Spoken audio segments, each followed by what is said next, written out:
이르시되 심령이 가난한 자는 복이 있나니 천국이 그들의 것이며. 주의 이름을 찬양합니다. 사순절 5번째 주일을 주께 드리며 오늘도 주의 임재를 기다리며 우리 마음을 열고 우리 모든 죄를 다 고백하며 주님 용서받은 자를 주께 예배 드립니다. 이 시간 우리를 받아 연락하시고 주의 생명의 능력이 우리 심령을 충만히 채워주시옵소서.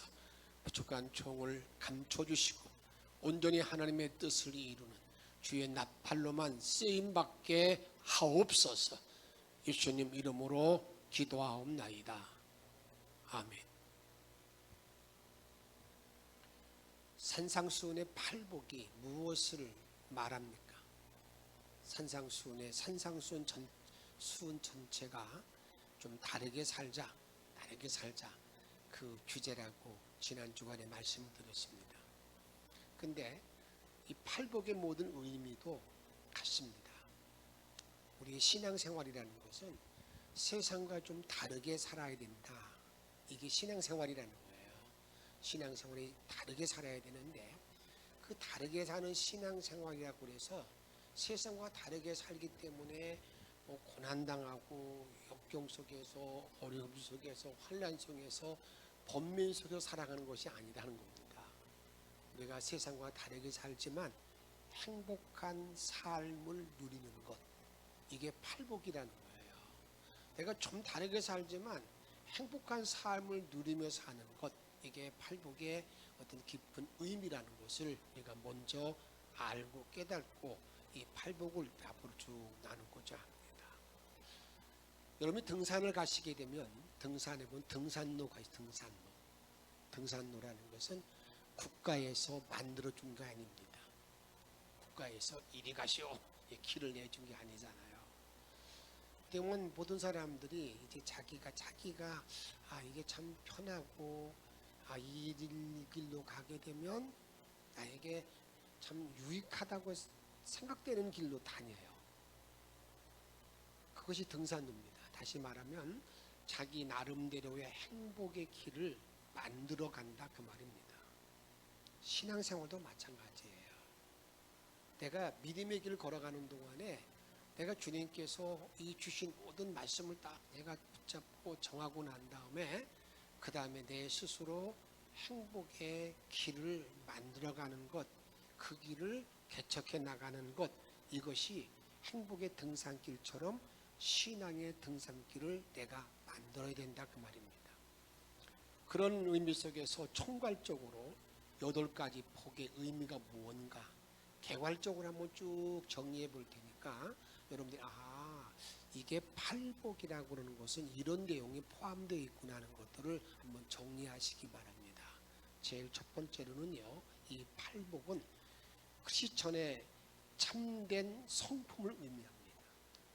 이 크리스찬의 참된 성품, 신앙인의 참된 성품이 이게 팔복이라는 거예요. 이 말씀은 어떤 특수한 사람만을 위해서 기록된 복이 아닙니다. 예수를 믿는 사람 가운데 특별히 이런 사람만이 그게 아니라는 거예요. 예수를 믿는 모든 사람들에게, 신앙인들 모든 자들에게, 크리스찬 모든 자에게 주신 어떤 성품, 이것이 팔복이라 그 말입니다. 예수 그리스도를 주로 믿고 고백하는 사람이라면 누구든지 이러한 모습을 갖추라는 명령이기도 합니다. 다시 말하여 예수를 믿는 자 모든 사람이 갖는 성품이라 그 말입니다. 예수님께 초청받아 나온 모든 사람들은 이 팔복을 다 함께 누릴 수가 있는 거예요. 이건 어느 구별된 사람이 아니라 다 함께 누릴 수가 있다. 이것이 우리들에게 알려주는 성품이라 그 말입니다. 그런데 이 성품은 동시적이라는 게 뭐냐면, 여러분들 우리가 성령이 내 안에 임재하게 되면 성령이 9가지 열매가 맺게 되는데 그 열매를 맺을 때 이 열매가 맺고 난 다음에 이 열매 이렇게 쭉쭉 그것이 아니잖아요. 성령의 열매 맺는 것이 이렇게 한번 이렇게 함께 같이 이게 동시적인 거거든요. 마찬가지로 이 팔복도 마찬가지예요. 8가지 복을 우리가 쭉 나누는데 내가 가난한 심령이 되고 다 정리가 되고 난 다음에 그 다음 단계의 어떤 복이 나에게 있는 것이 아니라 그 말입니다.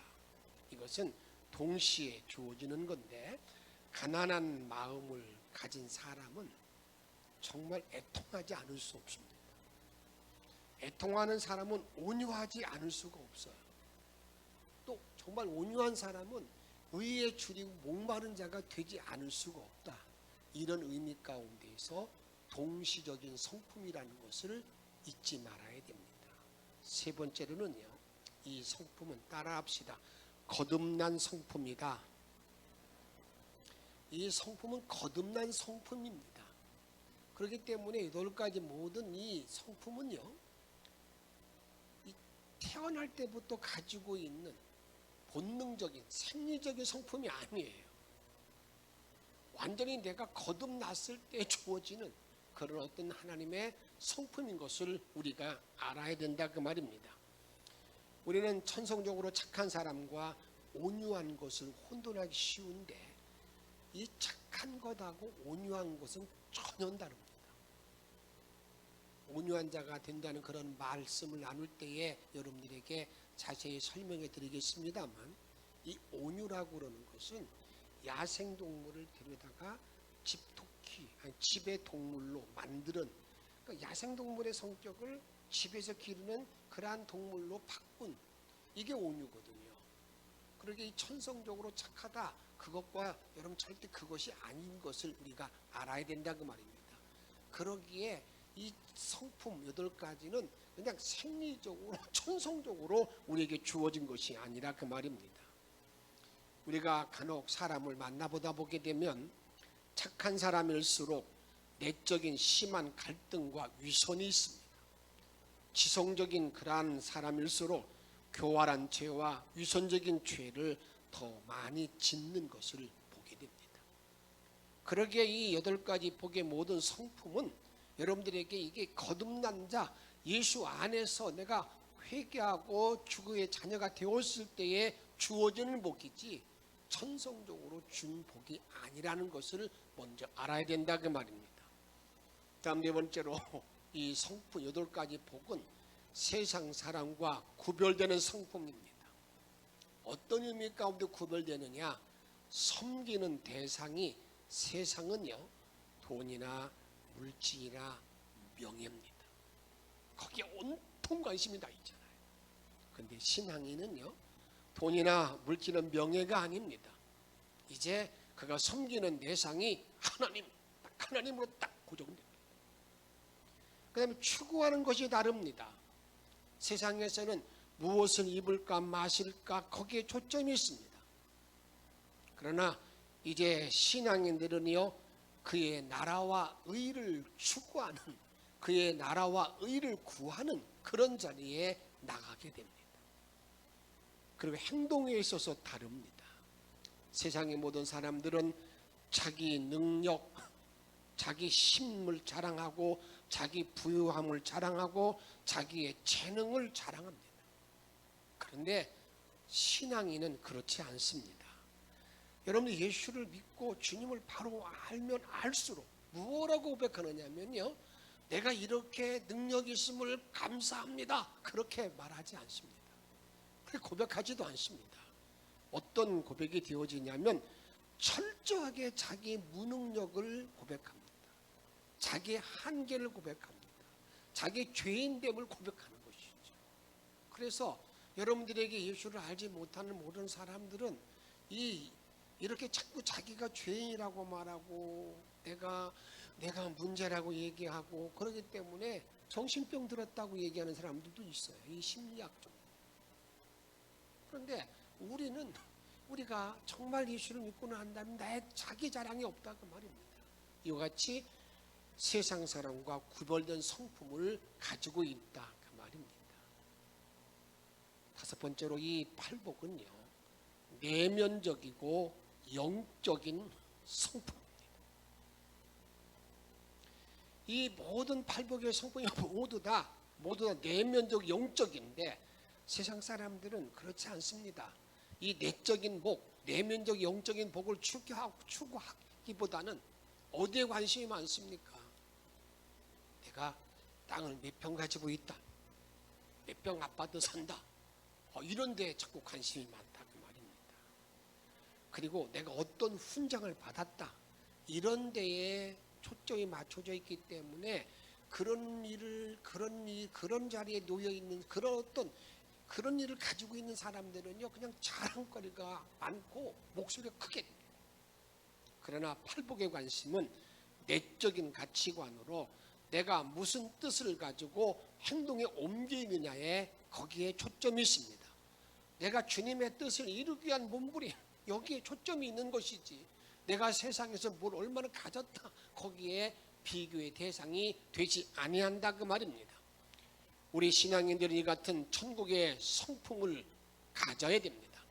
비록 내가 기적을 체험하고 내 삶이 주의 능력을 허락받은 자가 되었다 할지라도, 여러분, 나의 모든 죄의 성품을 다 버리고 이 팔복의 성품으로 바뀌어져야 그 사람이 누구냐, 그게 참된 신앙인인 것을 우리가 알아야 된다 그 말입니다.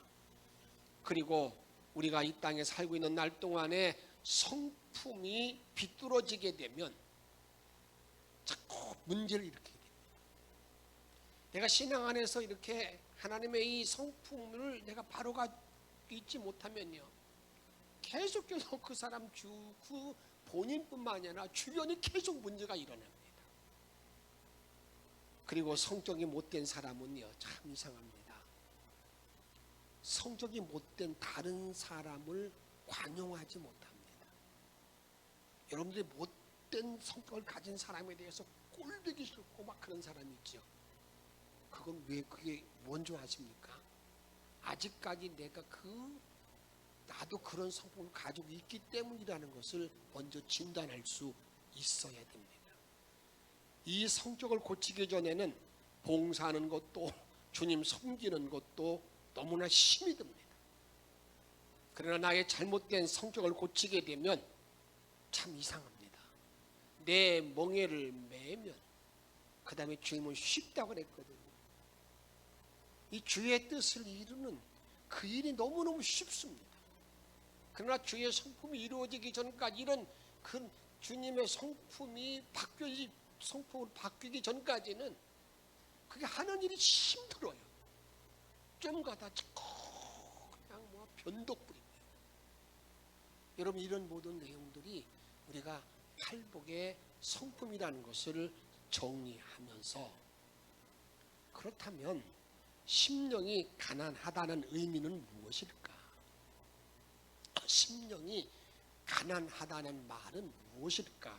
이걸 한번 정리하고 우리가 알아야 됩니다. 심령이 가난한 자는 영적인 측면에서 가난합니다. 물론 이 팔복의 첫 번째 복에 대해서 누가복음에 보게 되면 가난한 자 이렇게 말하고 있기 때문에 많은 분들 가운데는 그것 때문에 이 세상에서 가난한 자 그걸 지칭한다고 말하는데, 성경 전체를 통해서 보게 되면 이건 영적인 측면에서의 가난입니다. 전적으로 하나님만 의지하는 것을 깨닫고 자각하는 심령입니다.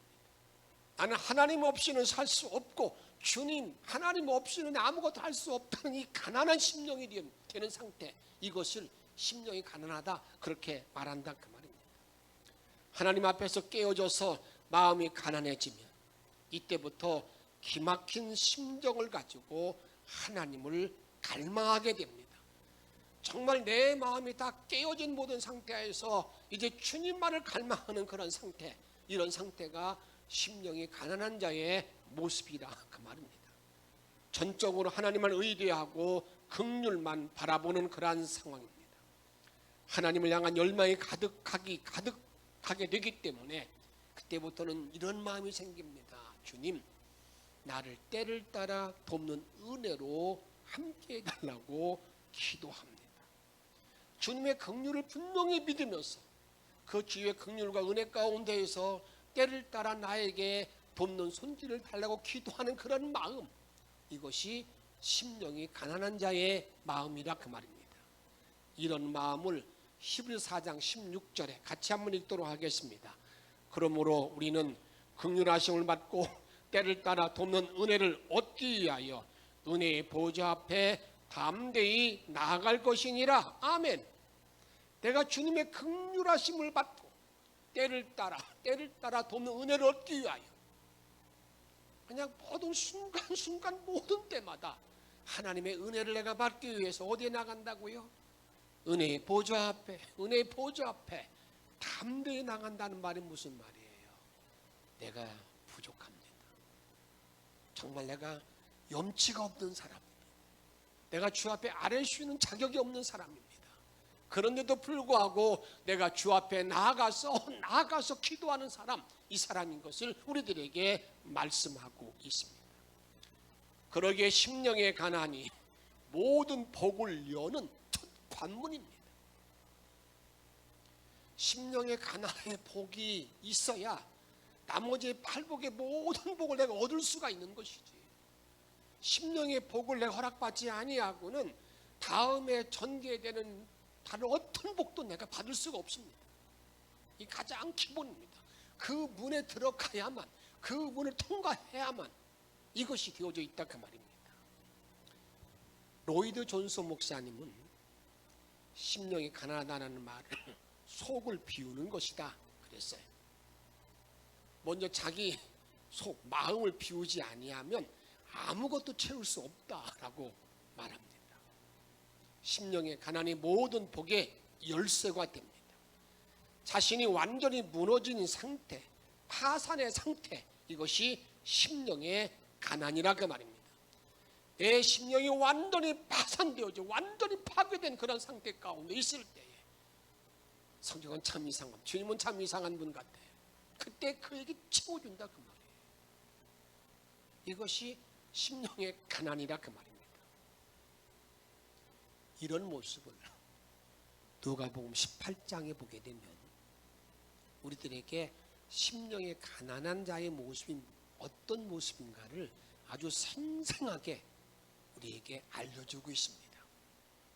18장에 보게 되면 성전에서 기도하는 두 사람이 있습니다. 하나는 바리새인이요, 하나는 세리입니다. 한번 잘 살펴보십시다. 이렇게 말합니다. 18장 10절에 보게 되면 두 사람이 기도하러 성전에 올라가니 하나는 바리새인이요, 하나는 누구라고요? 세리라. 이 두 사람이 기도하는 모습을 11절 말씀 한번 같이 읽도록 하겠습니다. 바리새인은 서서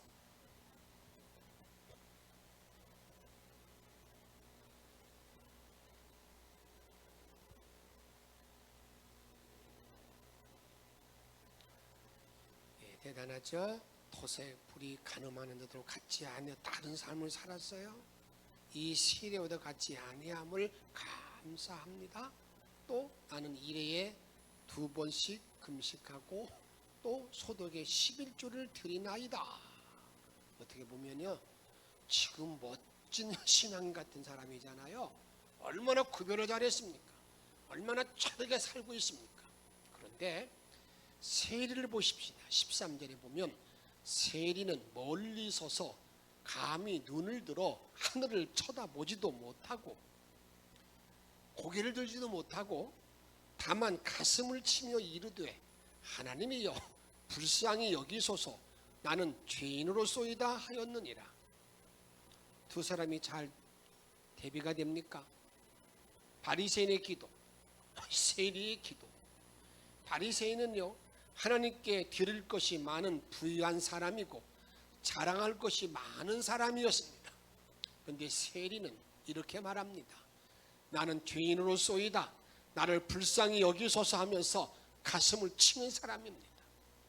세리같이 하나님 앞에서 나는 죄인이라고 불쌍히 여겨달라고 기도하는 그런 세리가 오늘 누가복음 18장에 보게 되면 그 사람이 의롭다함을 받았다고 말하고 있고 그 사람이 심령의 가난이라 그 말입니다. 또한 세리가 완전히 깨어지고 모든 것이 파산한 그런 모든 상태, 이것이 가난한 자의 마음이라 그 말입니다. 그때 이렇게 말합니다. 우리 주님은 그에게 채워주십니다. 어떻게 채워주시는가? 14절 말씀 같이 읽도록 하겠습니다. 내가 너에게 이르노니 이에 저 바리새인은 이 사람이 의롭다 함을 받고 그의 집으로 내려갔느니라. 무릇 자기를 높이는 자는 낮아지고 자기를 낮추는 자는 높아지리라 하시니라. 아멘. 여기 뭐라고 말하고 있습니까? 이 세리가 우리 하나님 앞에 의롭담을 받고 내려갔다라고 말씀하고 있어요. 그에게 채워주는 은혜가 있었다는 것을 우리들에게 말씀하고 있습니다. 그러면 심령이 가난해지는 비결이 무엇일까? 어떻게 하면 심령이 가난해질까 하는 그런 질문에 대해서 우리는 답을 얻어야 됩니다. 그래야 나와 여러분들이 이 팔복의 의미, 팔복을 누리고 살 수 있다고 말입니다. 팔복은 내가 외우는 것이 아닙니다. 내가 정말 누리고 사는 행복의 어떤 길인데 그걸 찾기 위해서 어떻게 하면 내가 심령이 가난한 자가 될 수 있을까 하는 그러한 질문입니다. 제일 첫 번째로는요, 쓰라린 실패가 재료가 되어야 합니다. 쓰라린 실패, 처절한 실패가 그 재료가 되어져서 내 심령의 가난을 내가 맛보고 심령의 가난에 우리가 주의 은혜를 채울 수가 있다고 말입니다. 누가복음 5장에 보게 되면 밤새껏 고기를 잡았지만 한 마리도 잡지 못한 안타까운 베드로의 모습을 이렇게 말씀합니다. 같이 한번 읽도록 하겠습니다. 시몬이 대답하여 이르되 선생님, 우리들이 밤이 새도록 수고하였으되 잡은 것이 없지만은 말씀에 의지하여 내가 그물을 내리리이다. 아멘. 사랑하는 여러분, 이렇게 말합니다. 내가 밤새껏 수고했습니다. 내가 밤새껏 노력했습니다. 이게 뭐예요? 내가 지금까지 그렇게 애타게 그렇게 최선을 다했는데 내가 얻은 게 아무것도 없습니다. 빈털털입니다. 나는 망했습니다. 이런 고백이 아니겠습니까? 이런 고백. 여러분, 이럴 때 여러분 이런 한번 질문 한번 해보십시다. 이때 예수님은 무엇을 하셨을까요? 너 깊은 데 가서 고기를 잡으라고 말씀하셨던 그 예수님은 그 베드로가 그렇게 할 때 뭐 했을까? 저는 생뚱맞지만 이렇게 한번 생각해 봅니다. 아마 예수님께서는요, 베드로가 처절하게 그냥 그 고통을 당하라고 고기를 다 내쫓았을 것 같아요. 왜 그렇습니까? 그래야 누구를 도울 수 있어요? 베드로를 도울 수 있기 때문에. 여러분, 내가 처절한 실패가 재료가 되어져서 그것이 뭐가 된다고요? 심령의 가난을 알게 되는 그런 자리에 놓이는 그런 것이 된다는 것을 성경은 말합니다. 야곱, 잔꾀의 대왕입니다. 머리가 팍팍팍 돌아가는 사람이잖아요. 근데 결국 그는 장자권을 얻고 난 다음에 외삼촌 집으로 피난 가는 거죠. 그 잔꾀의 대왕이. 그러다 그가 베델이라는 곳에 이르렀을 때에 여러분 너무너무 비참한 모습을 말합니다. 그렇게 지금까지 그냥 자기가 그 아버지 어머니의 사랑을 받으며 그 집에서 살던 그 야곱이 잘 곳이 없어서요, 돌베개를 베고 잤다라고 말합니다. 근데 그 모습이 무슨 모습인 줄 아십니까? 그 모습이 다른 모습이 아니에요.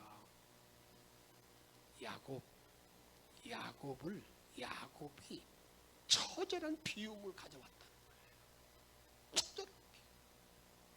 11절 말씀 이렇게 말합니다. 한 곳에 이르러는 해가 진지라 거기서 유숙하려고 그곳에 한 돌을 가져다가 베개로 삼고 거기 누워 자더니 완전히 깨어진 상태잖아요. 그때 하나님이 그 야곱을 만나 주십니다. 야곱이 깜짝 놀랍니다. 아니 여기도 하나님이 계시오. 그렇게 말합니다. 16절 같이 읽습니다. 시작. 야곱이 잠이 깨어 이르되 여호와께서 과연 여기 계시거늘 내가 알지 못하였도다. 초전하게 여러분 돌베개 베고 자는 그 비운 자리에 주님이 그를 만나 주셨다는 것을 그에게 나타났음을 우리들에게 알려주고 있습니다. 두 번째로 우리가 심령에 가난해지는 비결의 두 번째는 쓰라린 비움의 과정은 하나님께서 주도권을 가지고 계시다는 거예요. 하나님이 그렇게 다 이렇게 움직인다. 이 주도권이 누구에 있는 하나님께 있다. 이걸 말합니다. 베드로도 야곱도 모든 우리 자신도 마찬가지입니다. 이것을 아주 분명하게 말하고 있는 그러한 성경이 있는데 그게 하나님의 섭리를 말하는 그 성경 가운데 하나가 룻기입니다. 룻기에 보게 되면 나오미라는 그런 여인은 베들레헴 떡집에서 부유하게 살았어요. 근데 어느 날 그 베들레헴에 흉년이 들었습니다. 이 흉년이 들자마자 그들이 한 일이 뭐냐면 자기 남편과 함께 아이고 이거 흉년 들었는데 잠시 모압으로 가서 이 흉년을 피합시다. 1장 1절에 보게 되면 잠시 거류하고자 모압으로 내려갑니다. 1장 3절부터 이하에 보게 되면 남편을 잃게 됩니다. 두 아들이 죽습니다. 그리고 남은 것은 여인들 셋만 남았습니다. 그 당시 여인들은 살 길이 없는 자리, 살 수가 없어요. 그게 처참하게 되었다 그 말입니다. 그때 이 나오미가 이를 결정합니다. 그래, 떡집으로 가자. 베들레헴으로 가자. 주님 품으로 가자. 일어나 돌아오니까 베들레헴에 오니까 그냥 베들레헴 사람들이 나오미 왔네 그렇게 말할 때에 나오미가 한 말을 잘 보세요. 이렇게 말합니다. 1장 20절 말씀 읽습니다. 시작.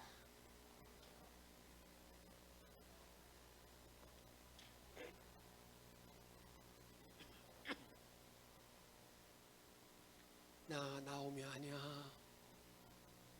나 즐거움 아니야. 나 말아야 쓴여자야, 쓴물여자야. 전능자 하나님이 나를 괴롭게 했어. 전능자 하나님이 나를 이렇게 움직였어. 그렇게 말해요. 그 다음에 21절 말씀. 내가 풍족하게 나갔더니 여호와께서 내게 비어 돌아오게 하셨느니라.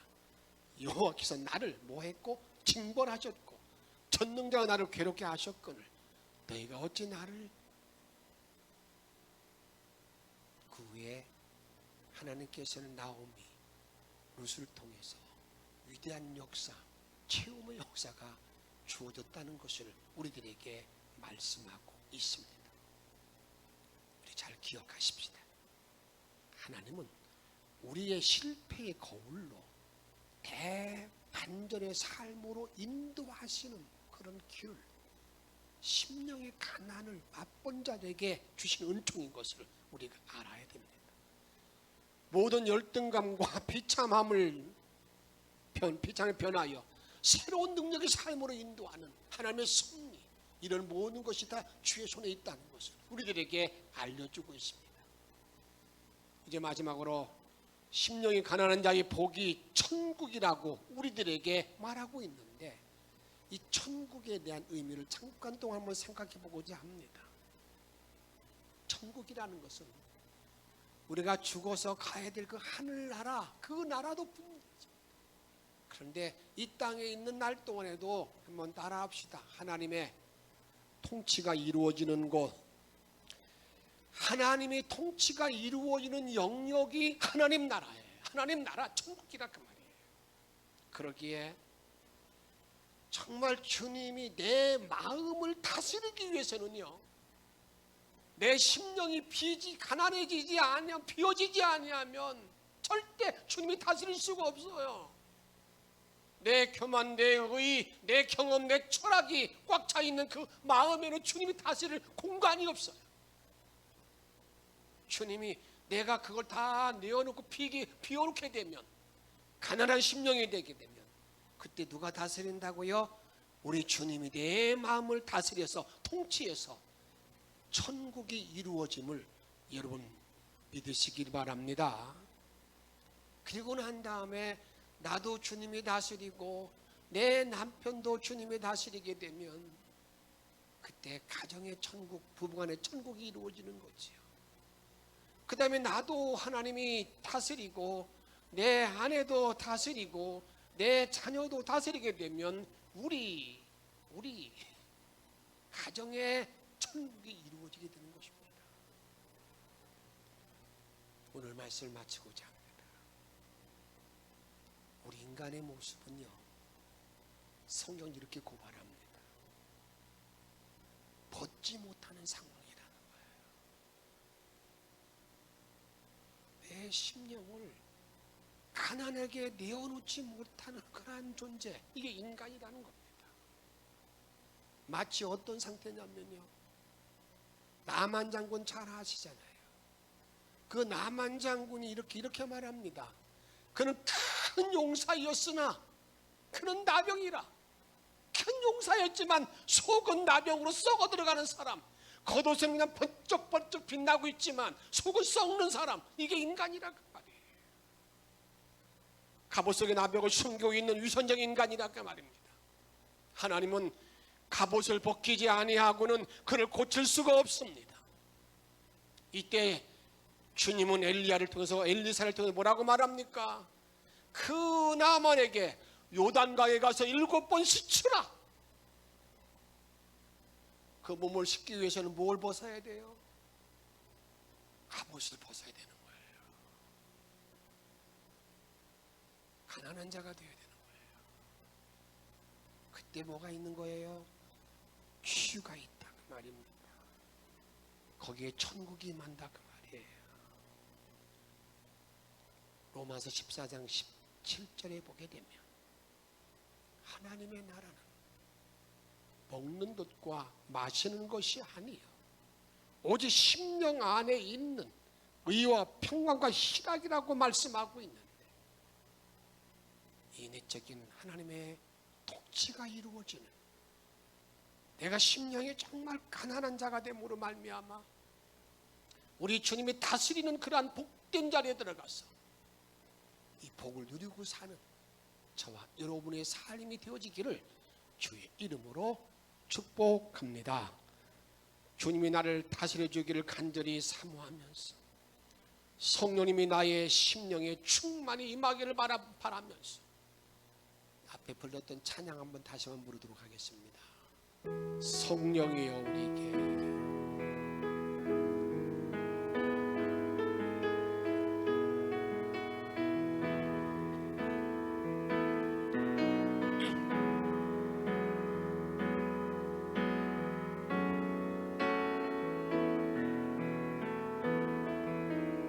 임하여 주옵소서. 주님의 그 능력을 내 심령 속에 성령이여 우리에게 성령이여 우리에게 임하여 주옵소서. 임하여 원하님 주옵소서. 주님의 큰 능력을 내 심령, 주님은 생명수 아버지, 주님은 생명수, 결코 마르지 않는 나를 다스리시는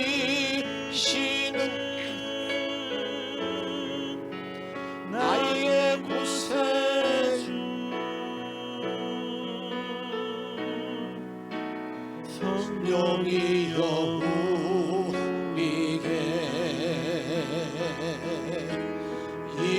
임하여 주옵소서. 주님의 큰 능력을 내 주님은 생명수 부르겠습니다. 아버지, 주님은 생명수 결코 마르지 않는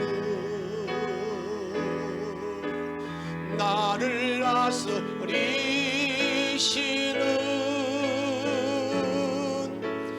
나의 구세주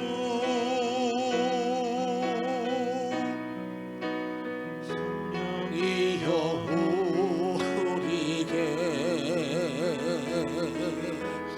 임하여